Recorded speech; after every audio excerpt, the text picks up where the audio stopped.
Hello, hello, hello. Welcome to the Alicia Johnson YouTube channel. This is where you are. I am so excited to be able to be here once again. And this is day 10. We've been here 10 days, Monday through Friday. And consistency is very important, and showing up and showing heaven that you are willing to do the work. So that is what this is about. This channel is all about helping those who cross my path to learn how to recalibrate their lives. 12 hours for God, 12 hours for man. And this is learning how to use the entire 24-hour day and learning that absolutely nothing is wasted in God's economy. And so, in this work, we use a lot of different tools, and the main tool that we're using right now is our handy dandy journal. We are journaling for forgiveness. And so, forgiveness is one of those things that is a consistent process. Consistently, you need to forgive. Consistently, you need to hold yourself accountable to being malleable in the hands of God, because forgiveness keeps you in a posture of growing, of changing, of learning how to be radically obedient to the things that heaven has given you to do. When you are operating in unforgiveness, that makes you rigid, that makes you less flexible, that makes you less accessible to heaven. And so the goal here is to keep you as accessible to heaven as possible so that you can maximize the life that you have been given. And so today we're going deeper into our work. We are now at day 10 of the forgiveness work. And tonight we're going to be discussing forgiving your parents. Assignment: reread your dedication so that you will remain pinpoint accurate in your journaling focus. Take time today to write a letter to your parents. No, you don't have to mail it or read it to anyone. In this letter, explain to them that you know and believe that they did the best with what they knew. Let them off the hook, because just like you, they had to learn how to do life. It's just unfortunate that they did not have the necessary tools to get them through. Why? Forgiving your parents allows others to easily grant forgiveness to you. If you have children, you are now setting the stage for your children to move easily through this forgiveness work that many find hard to do. Benefit: the benefit of forgiving your parents frees you to see them as human. Seeing your parents as your brother or sister helps to embrace the concept of being your brothers and sisters' keeper. We're all in this together. We've been placed in each other's lives for a reason. Day 10: forgiving your parents. This I cannot stress enough.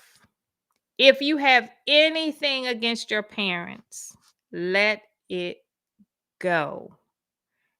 Everyone has a parent. Everyone has parents. It takes two to make one, okay? Or multiples if you have like a twin or a triplet or something.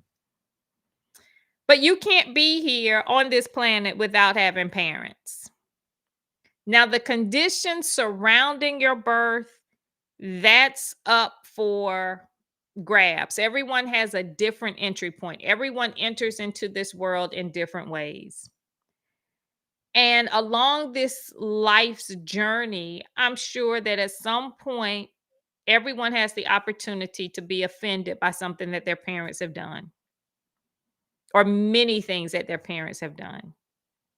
But if you have now found yourself in the position of being an actual biological parent, or serving in that role of a parent, that that guidance, that what is it, a parental presence in someone's life, then you too now carry that same burden. And what we have to understand is that I really didn't understand until after I had kids. Like, just keeping those little jokers alive is powerful. Just being able to say that you have kept little humans alive without doing any harm to themselves, or without them coming out being like damaged in any way, that is bravo, bravo. Give pat yourself on the back, okay? Children are difficult at best. They don't come with any instructions. They all come out with different personalities. Like you can have a family, you could have a mother, father, and four kids, and there are four different personalities there. And that was one of the things I had to learn with my kids because it is so easy to take the credit for your children when they're doing very, very well. Well, my daughter, my son, they're super scholars. They do this, and I can tell you how to do it. All you have to do is nurture them, feed them the right diet, read to them every night, do this, do that. Of course, that sounds really good when your children are following the rules.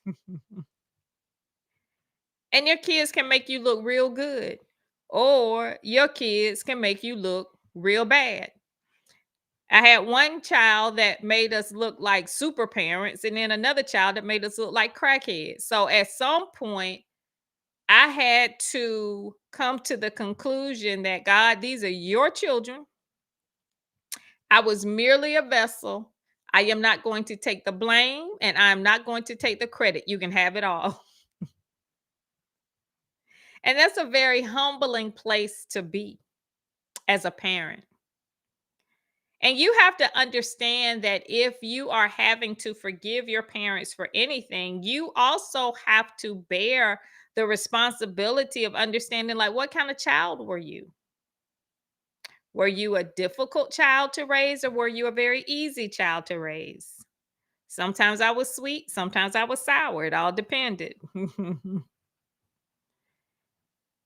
So for me to be angry with my parents, I have to bear some of that responsibility as well. Was I difficult? Was I just a difficult personality to raise? And you also have to understand that as it relates to your parents, and this is one thing that was very humbling to me, and this is why I consistently say, on earth as it is in heaven, for everything in the natural, there's a parallel and corresponding occurrence in the supernatural.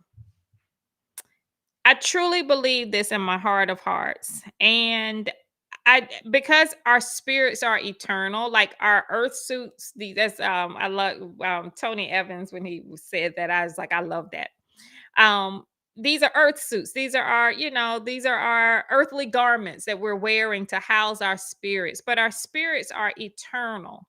Our spirits, like when we're sleeping, our spirits are doing something that's not tethered to the world. When we're here awake and we're functioning, our spirit is helping us to move through the process. And you can always tell, like when people transition, when you go to the funeral and you look in that casket or that coffin, you're like, "Mm, that's them, but that's not really them. Whatever made them, that ain't there." That's the spirit. The spirit has left the body. The spirit is what animates you. The spirit is what brings you to life, that breath of life. And because we have eternal life, if you will, we have to understand that before we came to earth, we were in existence. And I like to think about it in the way that, like, your parent, like your clan, your parents, your siblings, the people that kind of revolve around, you during certain aspects of your life. I truly believe that before we all came to earth, we had like a dress rehearsal in heaven before we got here. And we all like reviewed our roles and stuff like that. And that's how I kind of explain deja vu, is that we've done this before, like during the dress rehearsal. And those little deja vu moments are moments to solidify the fact that this is part of the plan, this is part of the journey. And when you begin to understand this, you have to understand that you and your parents had a plan. You and your parents had an agreement. Even though some of it gets forgotten in the transition and the transferring from heaven to earth, you have the exact parents that you need for the exact journey that you are designed to take. Like, as much as I wanted to say that I had the wrong parents, I had the exact parents that I needed. Of course, everybody at some point wants to say, like my daughter, she'd be like, she wants like famous parents that she want. Well, you got what you got. Okay. You agreed to this, just like we agreed to it. So don't come at me now. You had the choice before you got here. So you needed whatever me and your daddy brought to the game for you to move through this life in the way that you need to move through it. And that's what we have to admit for ourselves. Whatever our parents brought to the table, if you will, it was exactly what we needed for the journey because your mom connecting with someone else would make you. So you would not be in existence. I would not be in existence if my parents had not come together. My spirit, I would be somewhere, I would be somewhat something else or someone else. But because we are all in agreement, it behooves us all greatly to make peace with where we are. And once you begin to make peace with this, the whole world opens up. And this was so exciting for me. One of the, like I said last night, I've done this challenge so many times, but it was one of the earlier times that we had done this challenge. And let me tell you how comical heaven is. I am personally not a planner per se. So if you ask me what I'm doing next weekend, I'm like, I'm just trying to get through today. Like, I'm just trying to get through the next 5 minutes. Don't pressure me. Okay. If you're asking me what I'm doing in November for Thanksgiving, I have no idea. So I say all of that to say I am by no stretch of the imagination a planner. So in our community, when we do these journaling challenges, the dates start when heaven gives me the date. So I'm very spirit led as it relates to that. So during one of these forgiveness sessions, I picked whatever date I picked, and it happened to be the right time period, if you will, because heaven knows everything. I live in the DMV area, and my parents at the time lived in the South in Georgia and Alabama, they're border states. So um, on day 10, the day that we're on right now, on day 10, I just happened to be sitting at my mama's kitchen table in Georgia. It was not like a pre-planned trip. I wasn't thinking that on this day I will be at my mom's kitchen table talking about forgiving my parents. I say all of that to say that when you are in alignment with the truth of who heaven has created you to be and the work that you're supposed to be doing, everything is going to line up. And you can't make it up. Heaven had me there at that moment in time to do the forgiveness work and to see my parents the way that I needed to see them because my father transitioned like a couple years later. And so I had to do like that forgiveness work and do what I needed to do before he left the planet that I could have peace. And it was during that time period that I had to understand that this forgiveness work is not just for me, it's for every generation. Like my father, it was so humbling to watch my father go through a lot of the things that he went through and to have the understanding that a lot of the suffering, if you will, that he endured was because of the lack of forgiveness in his life as it related to his parents and his upbringing. And that was very humbling for me because it helped me to realize that if I want to maximize this life, things are going to happen. The Bible teaches us that trouble will come. Okay, that's not even an option. Things are going to happen. But be of good cheer because God has overcome all of it. You just got to go through it and get through it. But you don't have to add an extra layer of frustration to the process because you're not willing to forgive. Forgiveness lightens your load. Forgiveness, like when I really, really, really, really started to do deep forgiveness work, Oh my gosh, my sleep just became so much better. Like I could just sleep through anything because my mind wasn't racing. That monkey mind where it's constantly you always got something going through your head, that is exhausting. How many of you are exhausting yourself because you are not willing to be forgiving? Start with your parents. Allow your parents, take them off the hook. Allow them to be pulled off that hook. Like, just, you know what? I ain't blaming y'all for nothing no more. Like, y'all had to learn just like I have to learn. Because when you hold on to unforgiveness in one area, you have to realize that you're giving someone else the license to hold on to unforgiveness as it relates to you, i.e., your children. I'm sure that if you have children, you have done something at some point that has really angered them. I know I have. I have done things. Oh gosh, sometimes my kids, sometimes we would go through, I wouldn't talk to my children for like 2, 3 weeks. Like, I'm talking to who? Who gonna talk? I ain't talking to nobody.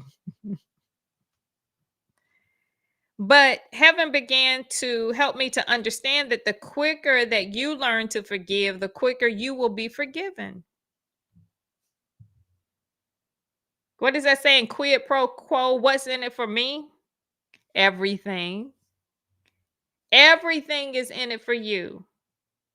Spiritually, spiritually alone.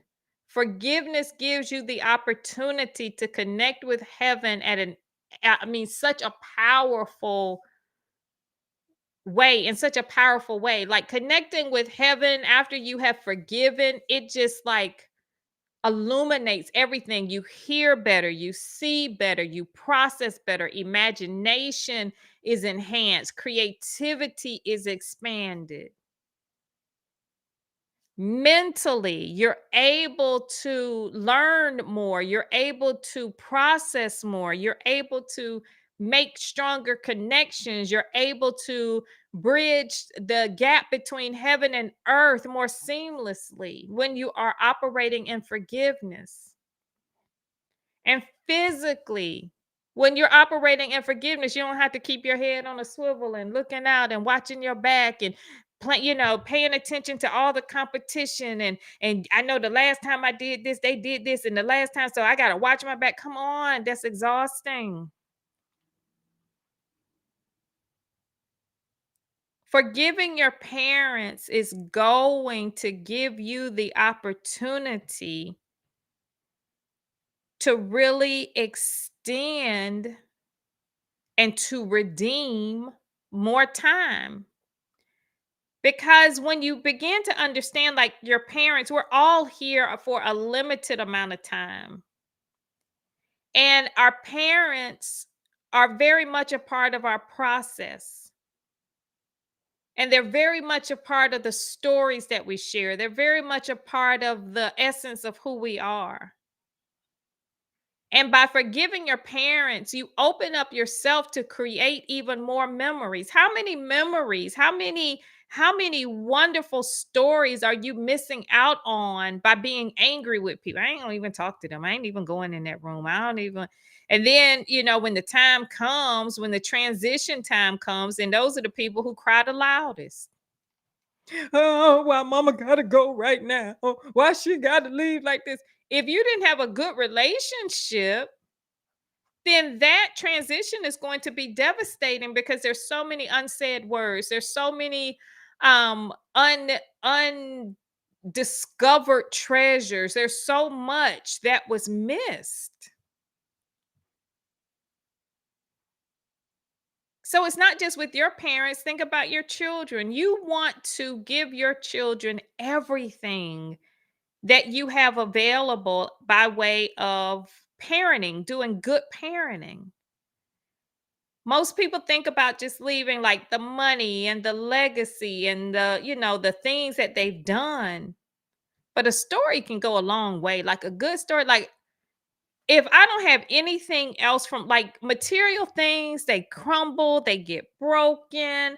Like I held on to a few things. For example, when my grandmother passed, I held on to things that meant something to me. Not that had a lot of material value, not that had a lot of monetary value, but things that had that emotional value to it. One of the things I kept was the hot comb. Oh, that hot comb was serious. I was like, I thought about using it when my daughter was younger, but now I was like, if that sucker breaks, I would just be devastated. Like, if I burned her or something. But just holding that little hot comb in my hand and the memories of that thing, like hitting your neck and all of that, those are great memories. Her and I don't bake. I don't bake, but having her little like her little flour sifter thing, and I don't even know what it's called. A clock that she had that I always remembered in her living room.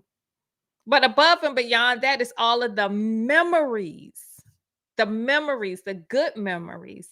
I remember my big mama had a very good sense of humor. I remember that she always, I mean, Big Mama loved like nobody could love. I mean, if you ain't had my Big Mama's love, you ain't had no love, okay? My Big Mama was better than everybody's Big Mama.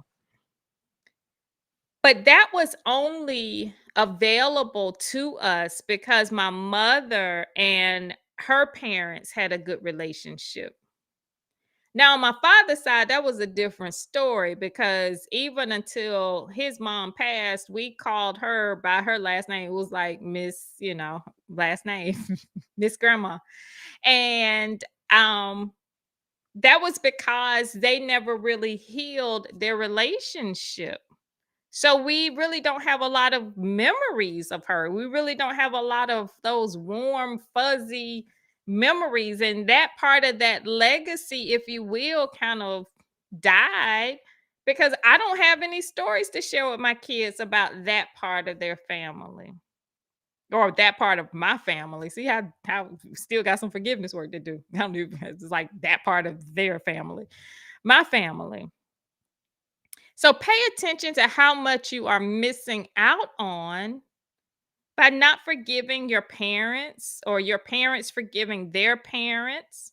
I know people have different scenarios, and some of the scenarios I've been doing this work for a long time, and there are some horrendous scenarios as it relates to parenting and things that parents have done. But one of the things that I have to share as it relates to this forgiveness work is to realize that your parents are first and foremost human. One of the exercises that we do in one of our other journaling challenges is to actually pull your birth certificate and pull your birth certificate and actually look at the age of your parents at the time that you were born. And when I looked at my birth certificate and my sister, she was born 5 years before me, my parents were young. They were young. Like when I had my first kid at the age that my mom had her second kid, she was already on baby number two. I was like, wow. And they had a business, like a full business, like a store, they had a business. Trying to raise 2 kids with the business, and then on top of that, they had, like, family issues, like marriage problem, like domestic things. That's a lot for a 20-something-year-old to handle. And then I started to think about myself at that age. Oh my gosh, I woulda ended up on one of those episodes of Snapped or something. I had to commend my mama for not hurting anybody. I had to commend my grandparents for not hurting anybody. So instead of looking at it from the perspective of what was done to you, begin to look at it from the perspective of who they were, how scared they must have been, How confused they must have been. Like we said in the beginning, like I said at the very beginning of this, kids do not come with manuals. At least now you can Google stuff. Like you can at least go to the internet. Back in the day, they had nothing but what their big mamas them told them, or what the midwife told them, or what they could find on their own, or what they it was hard, I'm sure. So this weekend, as you're entering into this part of the work, take some time, and you don't necessarily have to call them and say, hey, I'm doing this forgiveness thing and I want just spiritually, in your spirit, in your prayer time, just let them off the hook, because physically it takes a minute. Like mentally, you got to get your mind right, and physically, you got to work your nerve up. But spiritually, you can start to release them a little bit at a time. You will not, I repeat, you will not go from 0 to 60 overnight. That's not going to happen. So do not expect yourself to wake up on Saturday morning feeling all warm and fuzzy if you've had like a difficult relationship with your parents. Just know that incrementally it's going to get better if you do not give up. So have fun with this part of the forgiveness work. Let your parents off the hook, because the quicker that you let them off the hook, if you have kids, the quicker they'll forgive you. So, y'all have fun. Have a wonderful weekend, and I will see you all on Monday. Have a good one and act right. Act right this whole weekend, okay? Act right. Love you all.